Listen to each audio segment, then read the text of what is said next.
and happy Sunday, and welcome to the third episode of Madeleine Interviews Artists. And here we have Izzi Grace joining me today. Hello, hello, hello, Hello. hello. This is So, very, very exciting. yeah, so Izzy and I have been like Instagram friends for quite a while, but same with Eliza May, never actually like spoken. So it's so This is lovely so exciting. actually speak to you, which is lovely. So, Yeah, for very lovely. anyone who doesn't know who you are, how would you describe your sound? How would you describe your sort of give yourself a musical overview and sort Oh my of gosh. what you do?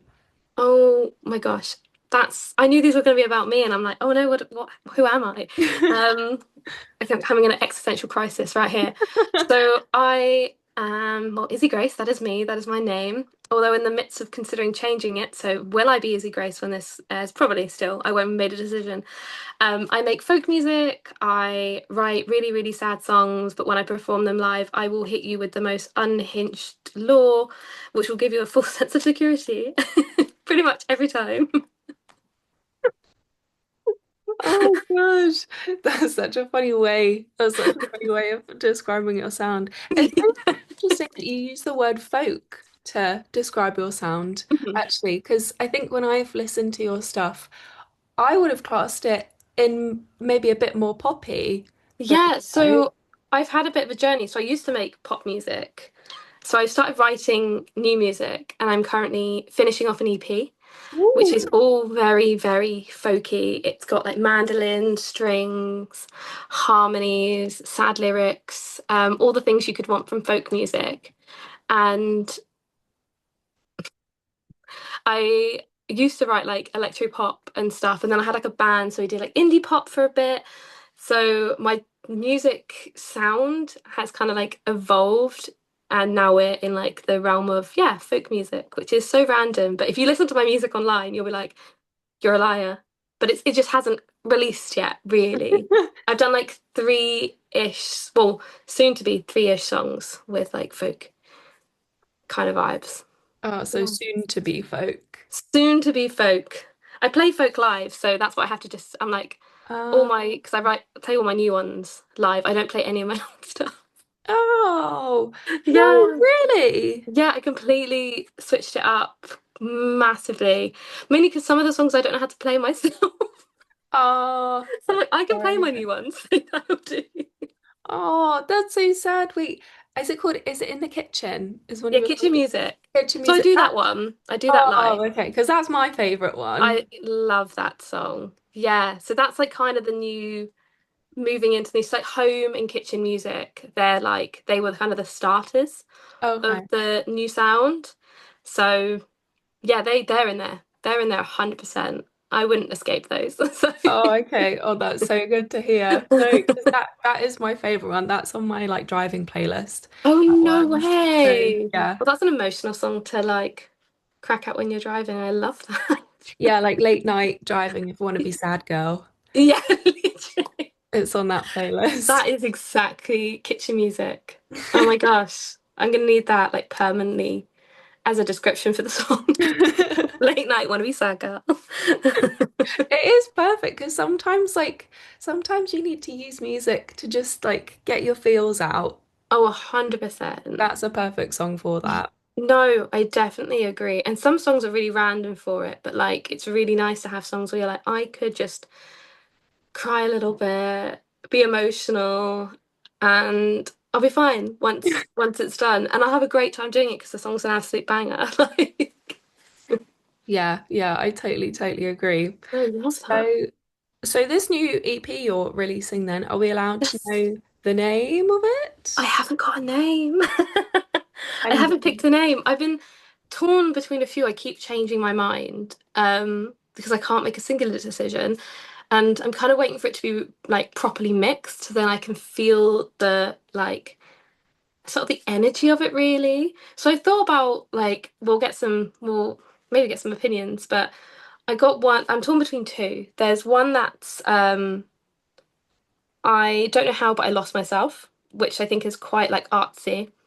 And then during the middle of the night when I was scrolling through Pinterest, like most normal people do, I came across this picture of like a really like artsy picture of this girl holding a fruit. It was like a giant like cardboard like paper mache fruit.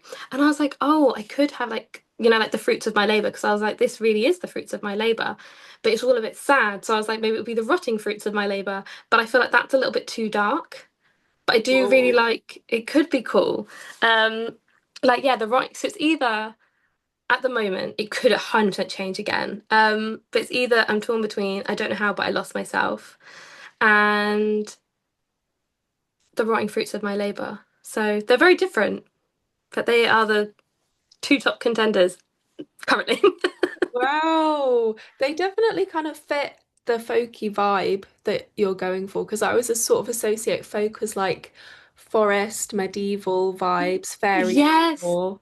exactly. You can't see it right now, but I have a lot of mushroom stuff in my room, which is very much the angle of like my whole new aesthetic. Because like my whole image I'm planning to change as well, which is going to be a lot of effort for gigs, but maybe I won't do it for every single gig. But overall, I'm planning to have like more of a sort of, yeah, whimsical kind of maybe like Jester-esque medieval look, which would be really cool, which would fit like the title of the EP too. You need to come visit the New Forest then, because the New Oh, Forest is all it's all the magical whole. fairy vibes. If you look at my Pinterest board, which is for the EP, it is all forest. It's all forest. So catch me in the New Forest, just running around, losing my mind. Yeah, there's this village actually really close to me. It's called Burley, and it's a whole witch village. And so every single shop is just like witchy things, like witchy statues and spells and potions and like witch themed food, and they're all like ye olde kind of. Oh, that's incredible. Yeah, so if you need That to do a photo shoot, I would recommend. Oh my gosh, I'm gonna need that written down to me so I can find it. But that sounds so good. That actually sounds really, really, really perfect. I've always wanted to go to the New Forest. Like I love like nature and stuff. It's my favorite thing. Although ironic living in London, but I grew up where like in like 5 minutes at the top of my road, you're on a massive like hill overlooking like a little bit of the town. And there was a bit where I'd walk with my family where you could see like the whole of it felt like the whole of Surrey, but it definitely wasn't that far. Surrey is massive, but you'd be on like this hill and you could just walk and walk for like hours and you just have like a massive view, and there was like cows that were protected, so they were like meant to be there just like roaming, Oh, and they were like the proper fluffy ones. So it's like I absolutely love nature. I absolutely love that sort of stuff. Plus I'm pretty sure at one point, I don't know if it's still there was like a vegan, there was someone that did really good vegan stuff near the New Forest or in the New Forest, so it's just like double whammy. meant to be It's meant to be. together. Oh Oh, wow. that sounds so good. So talk to me about your journey then moving to London and being in the London music scene and everything you sort of do with like Burnt Toast. And are you Oh my gosh, with Under forgot. the Radar? So I helped with the festival they did last year, Ah, cool. through Burnt Toast. And so my journey to London actually, so it's been a bit strange because I moved to London after lockdown, and then I was lived in London for 3 years, and I moved back home. Um, and then my dad got unwell. Then I wrote kitchen music. Then I lived at home for a year. And then I moved back only recently, literally in April. I came back to London, and I really like being in London. It's one of my favorite places. I think especially because I've got so many good friends here. I'm like 20 minutes from two of my favorite like friends and musicians, so I can't complain. And one of my closest friends now just moved in across the street, which is so random.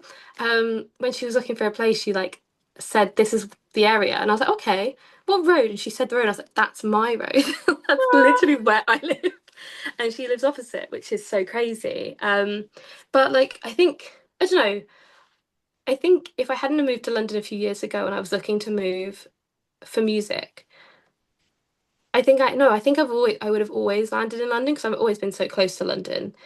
Like in Surrey, I wasn't even the slightest bit far. So I've always been. like either visiting, been around London like my whole life. So moving here just felt kind of natural. And I really like it. I've met some amazing people, and I think the reason I got to expand and like grow and change my sound and like how I am musically was from like moving here and meeting the people that I've met, which is really nice because I think during lockdown is when I wrote my EP, which is all like the electropop stuff. And that was like very much the sound I made when I was like kind of like obviously we're all isolated, we're all like by ourselves. And then since like moving to London, I've written some of like the best songs I've ever written. Obviously I'm biased. People might listen to that and be like, a bit questionable, bold statement. But like for me, I'm really, really, really proud of the songs that I've written, and I've become more like myself. My friend Matt, Ghost of Leviathans icon, said to me, we were talking about my music, my new music, and he was like, you can really tell like you've become comfortable in yourself and you are more settled in who you are because your songs are really reflecting that. And I was like, that is one of the nicest compliments I've ever received in my entire life. Because it was just so nice. It really rang true. I was like, oh my gosh. So like moving to London and meeting obviously people like Matt and my friend Marchant and P Flume and things, and just and BB Barry, love BB Barry, and just creating and being around like such nice people from all different walks of life, from all different experiences, and just really, really helped. I can't remember what your question was. I just went on a whole tangent, I think, maybe. I feel like it was relevant, but I did start derailing it. Yeah, no, that was totally relevant. No, it was just about sort of your journey into London and then getting involved with Oh yeah, burnt and toast. You did talk radio. about.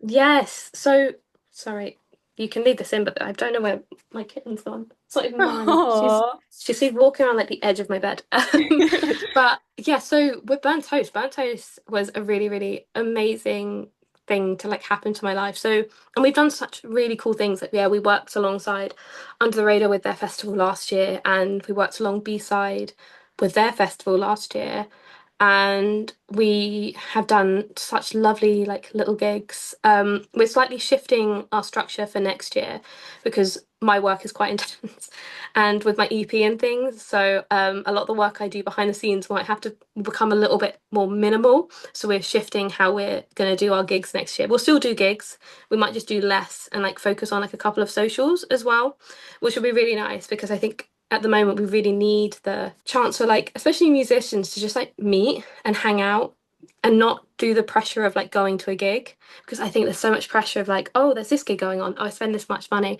oh, there's this gig going on, there's this much money, and then there's like, oh, but this one my friend can't go to, so I'm going to go by myself, and I don't really want to go by myself.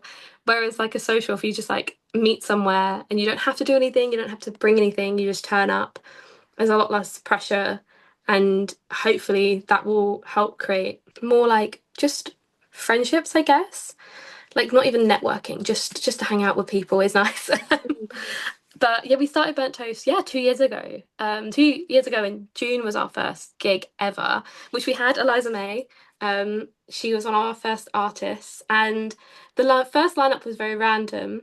The first lineup was pretty much a couple of people who I decided to try and do a podcast, and honestly, it did not work for me. I found it so hard. You have to record it, and then every single person I talk to talks like an insane amount, and I talk an insane amount. So it was like 2 hours of like podcast material that I had to like cut down. I was like, who's going to listen to 2 hours? I wouldn't even listen to 2 hours. So it was really, really difficult. So then arguably, I just chatted to a load of people, different people, and then never did anything with that. But I spoke to my friend Sotre and Eliza May, who ended up being on the first lineup. And it was really, really special to have them because I was like, it's really nice to bring two of like my closest friends at the time to perform at our first ever Burnt Toast show. And it was such a lovely, lovely evening. And it came about because basically we all don't love like promoters in general. And I feel really weird calling myself a promoter because I hate the word. I think it's got so much like ickiness around it. And so I wanted to start doing something. And other than the podcast, I'm pretty good at committing to things when it comes to stuff like this. I just if I think about it enough, I'll start doing it, basically, is what happened. And Neve, who plays guitar for me and was in my band for like when I did all my like indie pop stuff, they started dating this lovely, lovely woman called Phoebe. And they were like, Phoebe wants to do something like this. Phoebe has like so much passion for like live music events and just making a difference. I was like, oh my gosh, okay. So we literally sat in London Bridge at the, I think it was the Starbucks, which don't judge me. But it was the only place where we could sit down and get Wi-Fi. So we just picked whatever we could. And we sat in there for like 2 hours, just brainstorming ideas and everything. And ever since then, like we just have expanded and grown like the initial idea of Burnt Toast. And we've done so many gigs now. And we've raised, I think, I want to say, I don't know how many gigs we've done, but we raised like 100 quid for each night for every charity, which is Wow. like really, really nice. Because sometimes we like worry, they're like, oh my gosh, there's not going to be enough. And we're going to look really bad. So we're like, let's fundraise. And it's like, oh my God, that's like 20 quid. But we've been really, really lucky that we've managed to raise money for so many different charities and so many different people and make such a like difference to what they do. But even some of the nights that we've done, like we've had such incredible artists that actually a lot of them I know quite personally. So it's even more special to like have them and watch them perform and just be like so in awe of what they do. But even some of the nights where we've had artists perform, so we split the money between the artists and the charity. Even some of the artists are like, look, don't even like pay us. I'm like, what do you mean? They're like, but we want it to go to the charity. We want what we've done and all like we want as much of it to like go to the charity. And I think that's really, really special as well because when there's so many hard places to like perform and like have that like income from live music and when you can get it even in that moment of being like well I'd rather it supported something is like really honorable and like quite special. Yeah, Banto is super fun. We just had our second birthday and I haven't made so many TikToks in my life, but it's usually, I don't think I'm never not on TikTok. Like before this, after this, I'll be on TikTok doing something or thinking of something. And yeah, I really, really like them. I really, really love the events and I love the people that we've met through the events too. Yeah, it seems like such a wonderful, wonderful community that you've sort of fostered right from the beginning there. So Yeah. how do you find sort of navigating the live gigging scene in, living in such a big city? Because I see on your socials all the time that you're gigging all the time. Yeah, how do you find navigating that? The hack is just never think. Like have your brain switch off and never think about anything. No, I think it's interesting because it's really changed over the last few years when I've been gigging. So when I first started in London, I would work with a couple of like random promoters who would just message. I'm like, yeah, cool, I'll do a gig. And I've gotten to a really nice place now where a lot of the gigs that I've been asked to do and play are people I know already who are like chosen me to like support their like show, which is really cool and just really nice to have like message being like, hi, I really like you and I think you're really cool and I'd love you to like open for me at my gig. And I'm like, 100% yes, take me immediately. I will be there. But it's not easy like navigating it and it can get so tiring to like do live music. I know there's so many people that I know that are always gigging. Like they're never not gigging. I'm like, I don't know how where your downtime lies. Like I think maybe it's a little bit different because like I do burnt toast as well and like my own music. So balancing the two is not always the easiest at times. Like when we've had like burnt toast shows align with something I'm doing musically and I'm like I'm trying to promote the two and just like losing my mind because like, there was a time where I was so paranoid that I'd because I posted something on I think Instagram and I was like yeah cool and I was like, what if I've just posted the wrong thing on the wrong account? Just like on Burnt Toast, I'm like, hi guys, it's me, Izzi Grace. Here's this gig I'm doing. Um, but I think it is quite a challenging thing to like, and there's so much pressure with live gigs and like tickets and like people coming and people not coming along and making money from it, making sure that like you're not getting screwed over. There's like so many in and outs. I've just kind of come to the conclusion that like if I'm playing a gig, I'm playing a gig, and that's really cool and very exciting. And I try so hard not to get like pressured by it and just be like, well, I'll promote it, I'll talk about it, I'll tell people. That's all I can really do. And a chance to perform is always great, like always fun. Even if it's like a bit of a weird night, you got a great story to tell. Like, even if the evening is because I've had some very bad gigs, and London is an interesting place to gig in general because there's so many nights happening. There's at least probably like 3 nights every time I've ever done a gig that something else is happening and someone else is doing a gig. And I've had messages from friends being like, "Oh my God, I thought I could come to this. I realized I'm gigging." I'm just Oh. like, "That's so sweet." And I was like, I've done the same where I've seen something and been like, "Yeah, I could totally do that." Then I realized, oh wait, I'm doing something. I either got burnt toast or I've got a gig or oh no, how is this? So I think that's the hardest part in such a big city. Is like, although it feels like there's so many people trying to go for like the handful of people that host really decent nights, it's more the fact there's like so much chance of overlapping. Mm, And that is quite stressful because like you want to see so many people perform, you want to see so many like different nights, and you're really trying to make it work so you can like align with all the ones that are coming up that you want to go see that you know like you haven't seen your friend perform in ages, or it's a new promoter that you're like, if I support them, they'll continue. So it's yeah, that's probably the hardest part. Is like making sure that everything you want to do is on a different night and not mm, like consistently back to back either. mm. Yeah, no, that sounds like such a stressful thing to navigate. Yeah, I Um, don't you don't realize until suddenly you're in it and you're like, oh my gosh, there's so much happening. And then there's like the whole like FOMO stuff that everyone's like, oh my gosh, if I don't go, my whole life is over. I know a couple of friends we've talked about it before, they're like they feel like they have to go to everything. And I'm like, you just don't. Like if you're gonna go, go because you're like happy to and you're able to. Don't go because you want to force yourself to. And if you're gonna meet the people that are there, you'll meet the people that are there. Like it's such a small city. I guarantee you they'll be at something else. Like oh wow, cool. So let's pivot back towards your music now yes. and your sound. Talk to me about your process in making this new EP. Where did it kind of begin? How do songs sort of come about for you? Do you have like a set method that you use? And yeah, how do you get to sort of the recording stages? Interesting. Such a fun question. I'm not sure I can answer. No. But oh, okay. So this EP was actually quite natural, I guess. I think it pretty much started from trying to think of the songs that like I started with that I wrote. So there's a song called Crash and Burn on there that I wrote, probably I think it was one of the earliest on the EP that I wrote like last year sometime. Like I wrote around the same time as like Home as well. And I think the thing with this EP was I really wanted to like I wanted to do an EP before like a little 3 track with on the internet, kitchen music at home, but it didn't feel like totally right when I was releasing them. I was like, I don't know. So I just released them all as singles.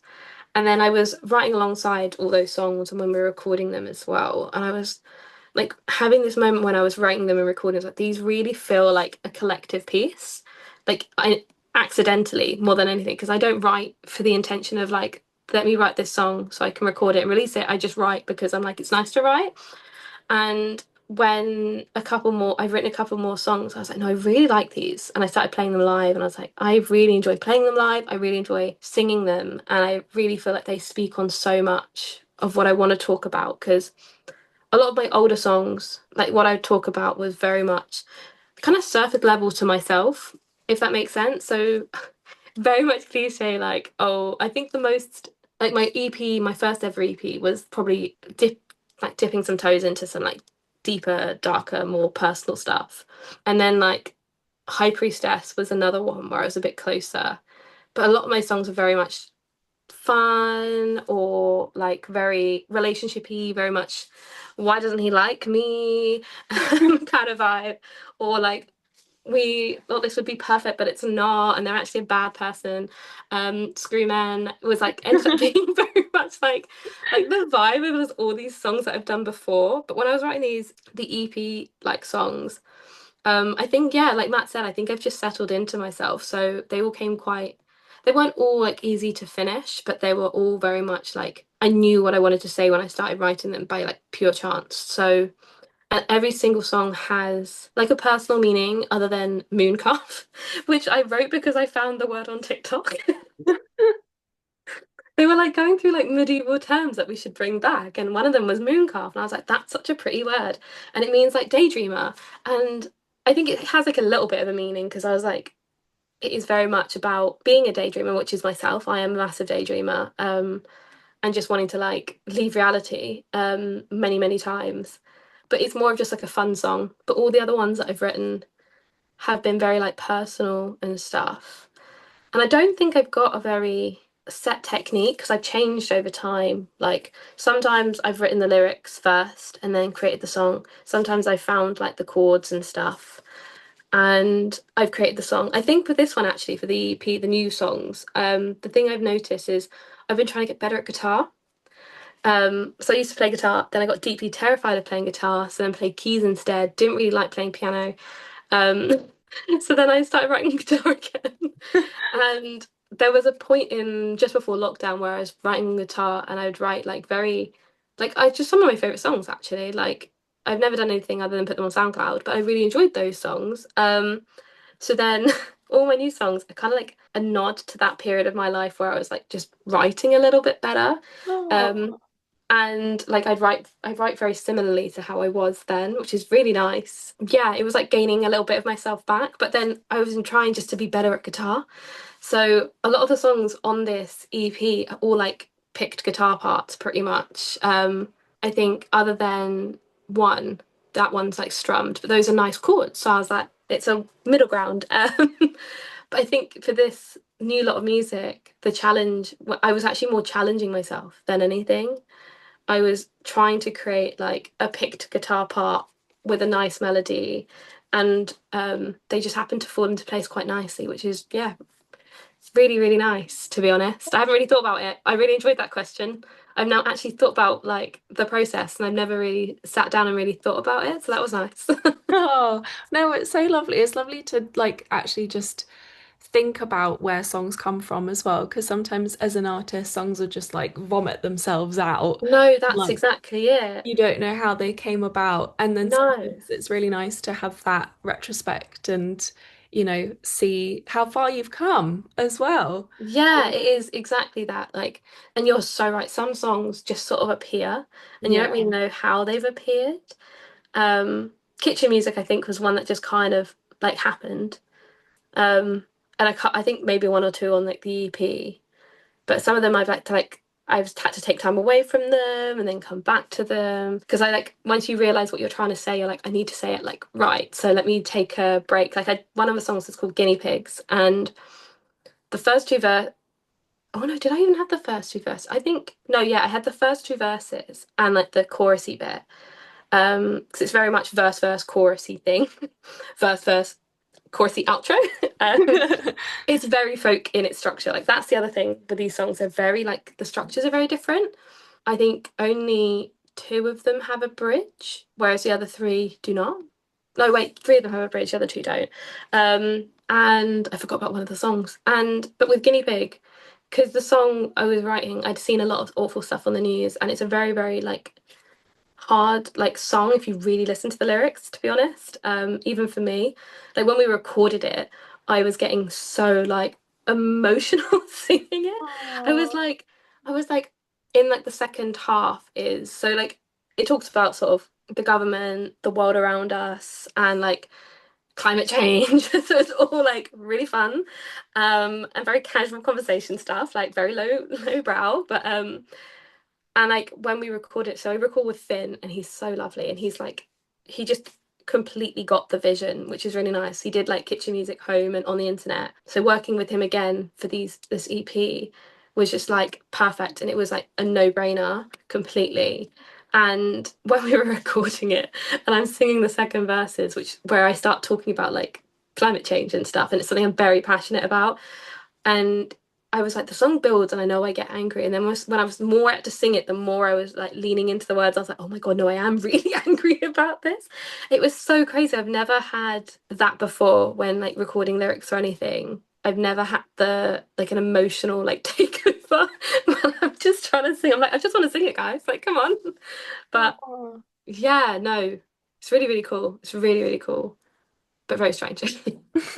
No, it's great that you have such an emotional connection to your lyrics there. I had a similar conversation with Eliza May of it's so refreshing when you do hear a song where the artist has really taken time over the lyrics and taken Hmm. time over the story that they're telling, because there is so much that is just like mass produced and now AI generated that Oh my is just gosh, like yeah. soulless. And so it is so refreshing when you do come across a song that is like totally, totally from the heart, even if it's a hard 100%. subject. Yeah, It, no, I agree massively. And Eliza May is actually a perfect example of that. Like, I've listened to some of her songs before, like, they're out, which is really lucky and really fun. And even like the song Money, I think that the thing with like Eliza's music, which is so like funny to me, is like, because it's so happy and fun. But if you like listen to the lyrics, especially Money, you're like, oh, Mm, that, oh, this is like actually very real. But you're like, yay, this is so yeah. good. And I love it. I really like that about her stuff. I was like, she does take the time and she makes such an effort, but the songs are so fun. Well, it seems like you're sort of going in a similar direction with this new EP of Mm. kind of actually exposing yourself a bit, maybe with the lyrics. Oh, Is that a yeah, fair? that's a very fair statement. Yeah, 100%. Literally. And it's, yeah, no, definitely, definitely. It's a full on like bearing my soul kind of experience, which is strange, but very exciting. Because Mm, I think I've gotten very comfortable with being open and honest with a lot of stuff. And I said to a friend, Emily Fields, like this year, that my plan in general is to be open, more open and honest, and talk about things that are harder. And I think the EP will really, really help that as well, because a lot of it is. It's not always the funnest of topics. that's such a good message as well for anyone that's watching this, that like your music needs to be honest, because if you make dishonest music or sort of surface level false music, it's so apparent. Like you Mm, listen to a song and you can tell when it's not been a labor of love, yeah. I feel like. So no, that's so exciting. I mean, I can't wait to hear the EP. It I sounds am very excited. It's going to be a little bit of a wait, but I've got two more songs this year. I've got one on in August, then I've got one in November. So there's like a there's two fun like bridge gap songs, and then yeah, the EP next year. oh, lovely. So exciting. So exciting. Cool. So, for anyone who is watching this who might be sort of thinking about starting to create their own music but not really sure where to go direction wise, is there any sort of advice that you'd give to artists just starting out as to, how to first start getting all your ideas into song form, and yeah, creating music in that way? Oh my gosh. Yes. To be honest, doing it is probably the worst advice, but also the best advice. I Just think do it. just do it, guys. I think so many people get very caught up in. I think the thing when you're starting out is because there's so many people that are in the media that are successful, and even like the first people you come across when you're like on social media and you're trying to follow new artists, so many people are being like, I'm playing this festival, like, and then this festival and then this festival, and I'm on BBC introducing, and then you kind of get in your head, you'll be like, oh, if I just start, then like I won't get any good things. But we all had to start. You had to find a place to start. And that can be anywhere. That could be whether you just want to like write your lyrics down into poetry and then form them into songs, whether you want to you make meet a friend who makes music and you start working together on tracks, and or whether it's like you just find a YouTube like instrumental and you just do some ad libs. Even on TikTok, loads of people do like instrumentals where they ask people to do lyrics and stuff over the top. And I think there's always like a little place you can start that you can try and dip your toe in, see if it works. If it doesn't work, it doesn't work. There's you can always change it. You can always try new things. You don't have to commit to like this one way ever.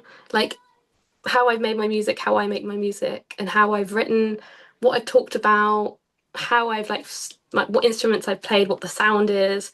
I've always kind of changed it. I've always kind of tweaked it. I've always kind of played around and just seen what I can create, what like I can explore. And I think if you're just starting out, explore, try it, see what happens. Go to open mic nights, play a song that you haven't even finished. Like, do it. it's we get it gets less scary, it gets less intimidating, it gets starts getting more exciting and more fun the more you just care less, basically. Oh, that's such a good message. I feel like that's such a lovely way to round this off as well, of just being like, just go for it and try. I know it's so much easier said than done, isn't it? Yeah, oh, 100%. But 100%. Especially when you got posts on like you're posting on social media and you're like, no one look at me. yeah, yeah. And it's like it's a good lesson as well of don't get caught up in all of the fluffy stuff around the music industry. Like make sure that you're happy with your songs and you're happy with your Ah, music. And you then can take your time. That's it. yeah. And everything will build around it because I feel like, for people starting out, social media and as you said, like BBC introducing and festivals and stuff can just be a bit like Hmm. noisy and like, oh, I Yeah. don't want to look at that. But if you just make sure that you're happy with your songs and they're honest and they're telling the stories that you want to tell, everything else will sort of flow A naturally. 100%. I think once you start like authentic gets thrown around a lot, but I think that is a lot of the key. It's like to just be, yeah, pretty as authentic as you can be, and yet, like you said, everything kind of just falls into place. Mm, You'll find the people, you'll meet the people, you'll do the things that you do, and if you enjoy doing it, then that's a massive win. Beautiful, beautiful way to round this off. So, where Yeah. can we all find Izzy Grace on social media and streaming platforms? We can find Izzy Grace in London. No, don't stalk. Please don't stalk me. Um, on Instagram and TikTok as Izzy Grace underscore Hun. I'm not really sure how that name came about, but I've stuck with it now. But if you literally type in Izzy I tend to come up quite quickly. So you don't even need my full name. You just need Izzy, and you're like, there they are. That's where they are. So yeah, across everything, it's all the same. I. If you search me on Google, you'll find some random articles. I'm somewhere on the internet, somewhere doing something. Yeah. Oh, wonderful. Well, thank you so much for joining me, and I hope you have a wonderful rest of your Sunday. You're going to be watching the football. Yes, I don't watch football. I'm just doing it for the plot, I think, at this point. Um, and I don't have to leave my house, so that's a bit of a win That for is a me. big, big win. Yeah. But yeah, no, thank you so much for having me and embracing my pure chaos. No, it's been lovely to chat and actually Yeah. meet because, yeah. Yes, 100%. It's really strange because it does feel like, when you've seen someone so many times, you're like, I just know them. Yeah. I just know them. Like, it's completely fine. I know them. So that's Yeah. yeah, now be able to say, I know them. I've met her. Like, Yeah. Yeah. I always had this feeling like there's certain people that I have sort of followed on Instagram for ages and we've like interacted with each other's stuff. I've always had this feeling that we would get on if yes. we met in person. I just I live in the forest. Like No, I'm not I'm gonna, coming to the forest. I'm gonna find a way and I'll make it even if I have to walk, I'll do it. no. 7 days later, I will be there. Yeah. But yeah, this has been really fun. I've really enjoyed this. Lovely. Well, thank you so much for Yeah. your time. And yeah, have a No, wonderful thank you. rest of your Sunday. And I can't wait for the EP. I'm so excited. Yes. Bye, everybody. Bye.